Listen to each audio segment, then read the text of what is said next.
వాడికి ఎవడైతే ఈ రౌడీ షీటరు 10 కేసులో 15 కేసులో ఉన్న ముద్దాయి ఈ ఆడకూతురిని ఇల్లంతా ధ్వంసం చేసి 3 పిల్లలను కొట్టి లక్షిస్తాను పొడుకోవే అని చెప్పని భయంకరంగా దుర్భాషలోని వీడికి గాయాలున్నాయి, పోలీస్ హాస్పిటల్లో చేర్చుకోండి అని చెప్పని పోలీస్ ఇంటిమేషన్ ఇచ్చి పంపిస్తారు. ఆడికి వీళ్ళు కేసుకి హాస్పిటల్కి పోలీస్ స్టేషన్కి వెళ్తే హాస్పిటల్కి పంపలా, పోలీస్ స్టేషన్కి వెళ్తే హాస్పిటల్కి పంపలా, ఆయన్ని పంపించారు ధ్వంసం చేసినోడిని. సరే వీళ్ళు మా కార్పొరేటర్లు వీళ్ళు కలిసి వెళ్ళి హాస్పిటల్లో జాయిన్ చేస్తే బరి తెగించి పోలీసులు ఉండగా ముగ్గురు, ఒక ఏఎస్ఐ, ఒక హెడ్ కానిస్టేబుల్ ఉండగా 15 మంది రౌడీలు ఈ కొట్టిన వాళ్ళందరూ కూడా వచ్చి, రేయ్ మంచం మీద పడుకున్నారేంటే, లంజా మంచం మీద పడుకున్నావేంటి, హాస్పిటల్ సీసీ ఫుటేజీలు తీయించుకోవాలని ఎస్పీ గారిని డిమాండ్ చేస్తున్నా. నిజంగా మీరు పోలీసు ఉద్యోగం చేస్తుంటే కనుక, జీతం తీసుకుంటుంటే కనుక తీయించండి. ప్రజలకు ఈ రకంగా దారుణాలు జరుగుతుంటే, అమాయకుల మీద దారుణాలు జరుగుతుంటే పోలీసు పట్టించుకోరా? హాస్పిటల్లో సీసీ ఫుటేజ్, నువ్వు హాస్పిటల్ నుంచి వెళ్తావా వెళ్ళవా? ఏంట్రా కేసు? లంజా లంబడి అని బూతులు తిడుతూ హాస్పిటల్కి వెళ్ళి దౌర్జన్యం చేసే పరిస్థితి. హాస్పిటల్లో మంచం దగ్గరికి వెళ్ళి పోలీసు ఉండగా పోలీస్ స్టేట్మెంట్ రికార్డ్ చేసుకుంటున్నాడు ఏఎస్ఐ మాట్లాడు, హెడ్ కానిస్టేబుల్ మాట్లాడు, కనీసం వాళ్ళని కేకలేరు, మందలించరు. అతను ఒక డిఎస్పీ వచ్చి మాట్లాడుతున్నట్టుగా ఫీల్ అయిపోతున్నారు. అంటే ఇవాళ పరిస్థితి ఏంటంటే రాష్ట్రంలో చంద్రబాబు నాయుడు గెలిచిన తర్వాత ఏంటయ్యా పరిస్థితి అంటే రౌడీలే డిఎస్పీలు ఎస్పీలుగా అయిపోయిన పరిస్థితి. మర్డర్ కేసు ముద్దాయిలే రౌడీ షీటర్లు ఎస్పీలు డిఎస్పీలు సీఏలు అయిపోయిన పరిస్థితి. ఎందుకని? పోలీసు ఎవడు మాట్లాడట్లా, వాళ్ళకి మర్యాద ఇస్తున్నారు, దౌర్జన్యం చేస్తుంటే కేసు లేదు. అలాగే పెదసింగి లక్ష్మణరావు గారి ఇంటి ఎదురుకుండా మా ఇంటికి దగ్గరలో పాలకేంద్రం సురేష్, చిలకలపూడిలో పాలకేంద్రం సురేష్ అనేవాడు, అలాగే మహేష్ అనేవాడు విచ్చలవిడిగా బరి తెగించి ఎస్ఐని కొట్టి వీడియో సీసీ ఫుటేజ్లు ఉన్నాయి మొత్తం, పోలీసుల్ని కొట్టి, పోలీసులు బ్యారికేడింగ్ పెట్టి కుర్చీల్లో కూర్చుంటే ఆ కుర్చీలు పెట్టి వాళ్ళని కొట్టి, కార్లు ధ్వంసం చేస్తే ఇంతవరకు కేసు ఇచ్చినా కూడా కేసు కట్టలేదు, ఎఫ్ఐఆర్ కట్టలేదు ఇంతవరకు. దాన్ని కూడా మేము హైకోర్టులో మూవ్ చేస్తున్నాం. ఈ పోలీస్ ఇన్యాక్షన్, ఈ దౌర్జన్యాలు, చంద్రబాబు నాయుడు చేయిస్తున్నటువంటి దౌర్జన్యాల మీద దానికి కేసు లేదు.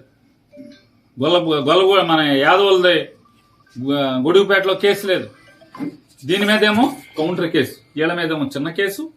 ఆ అమ్మాయిని పచ్చిగా మాట్లాడి పట్టుకోరాని చాటు పట్టుకున్నా కూడా పోలీసులు అక్కడికి వచ్చి స్టేట్మెంట్, భార్య స్టేట్మెంట్ ఇస్తుంటే ఆ ఏఎస్ఐ ఉన్నాడు అక్కడ, తెల్ల జుట్టు, వాళ్ళు చెప్తున్నారు తెల్ల జుట్టు ఏఎస్ఐ అండి, ఎక్కడ ఏఎస్ఐ మాకు తెలియదు కానీ తెల్ల జుట్టు అతంది, నన్ను సంతకం పెట్టద్దు అంటాడు, మేము మొగుడు పెడతాడులే నువ్వు పెట్టబాగా అంటాడు.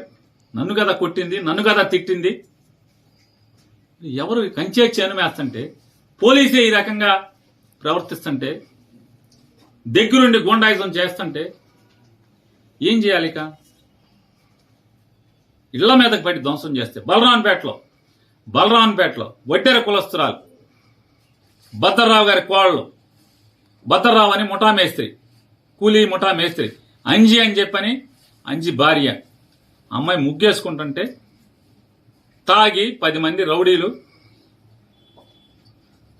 ఆ అమ్మాయి కాళ్ళ మధ్యకి బాంబులేసి, అమ్మాయి ముగ్గేసుకుంటుంటే ఇంటి ముందు కాళ్ళ మధ్యకి బాంబులేసి, ఏమే నీ మొగుడున్నాడా అని చెప్పని దౌర్జన్యానికి వెళ్తే ఆ అమ్మాయి తిరిగి, ఏమయ్యా బాంబులు నా మీద వేస్తావా, నువ్వు గెలిస్తే మీ ఊరేగు, మా మీద దౌర్జన్యం చేస్తారా, నా మొగుడితో ఏం పని నీకు అని చెప్పని అడిగితే ఇంట్లోకి వెళ్ళి ధ్వంసం చేశారు.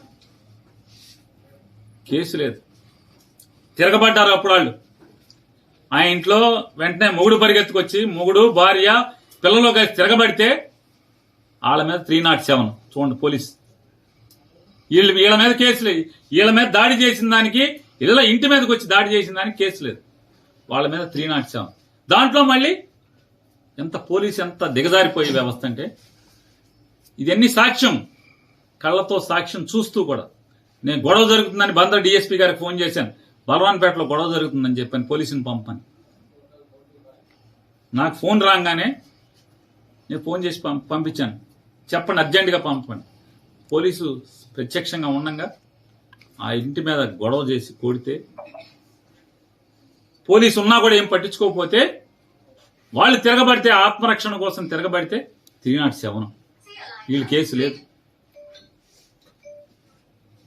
ఈ రకంగా ఎవరెవరైతే ఇవాళ పొద్దు నుంచి ఇవాళ ఎమ్మెల్యేలందరం కూడా, మాజీ ఎమ్మెల్యేలందరం కూడా కూర్చుని అసలు ఏంటి పోలీసు వ్యవస్థ దగ్గరుండి ఇలా దాడులు చేయిస్తుంది, ధ్వంసం చేయిస్తుంది, కత్తిపోట్లకి అంటే అత్యాయత్నాలు చేస్తుంటే పోలీసులు సాక్ష్యాలు ఉంటున్నారు దగ్గరుండి, ఏం మాట్లాడట్లేదు, నిమ్మకు నీరెత్తినట్టు ఉంటున్నారు, వాళ్లే ప్రోత్సహిస్తున్నట్టుగా ప్రవర్తిస్తున్నారని చెప్పని ఏంటి అసలు ఏం జరుగుతుందని మేము ఎమ్మెల్యేలందరం కూర్చుని మాట్లాడుకుంటాకి జిల్లాలో ఉన్నటువంటి మాజీ ఎమ్మెల్యేలందరం కూడా కూర్చుందామంటే మీరు వెళ్ళకూడదు మీటింగ్కి.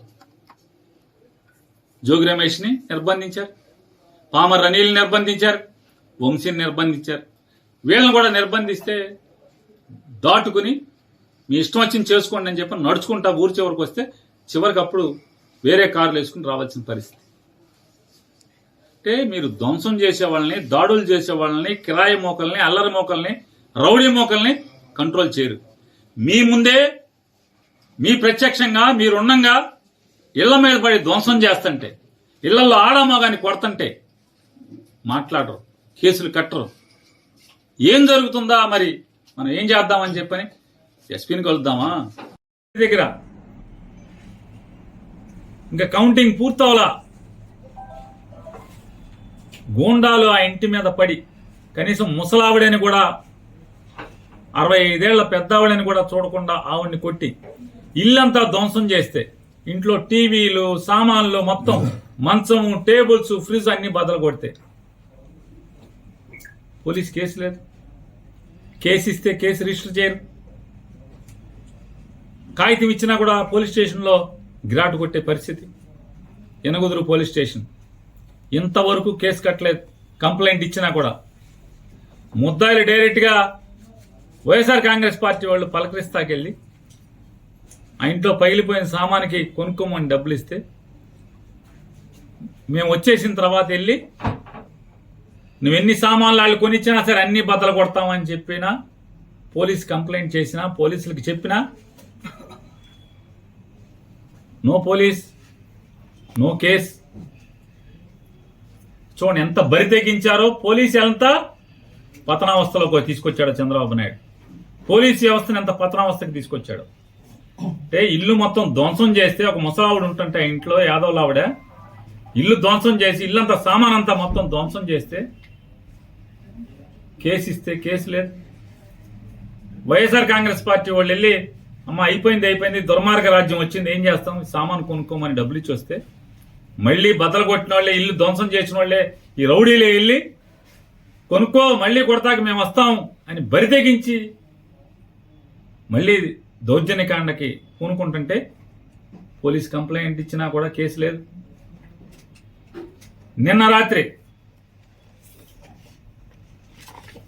గౌడ కులస్తుడు, చిన్న కుటుంబం, కూలి చేసుకు బతుకుతారు 3 పిల్లలు, వాళ్ళ ఇంటి మీదకి వెళ్ళి కేవలం వైఎస్ఆర్ కాంగ్రెస్ పార్టీకి పనిచేశామని చెప్తే ఎన్టీఆర్ కాలనీ, చిలకలపూడి పోలీస్ స్టేషన్లోని పరిధిలోని ఎన్టీఆర్ కాలనీ గోడౌన్స్ ఎదురుగుండా చూడండి ఆ పేదవాడి ఇండ్లు ఏ రకంగా బియ్యంతో సహా ఏ రకంగా ధ్వంసం చేశారో.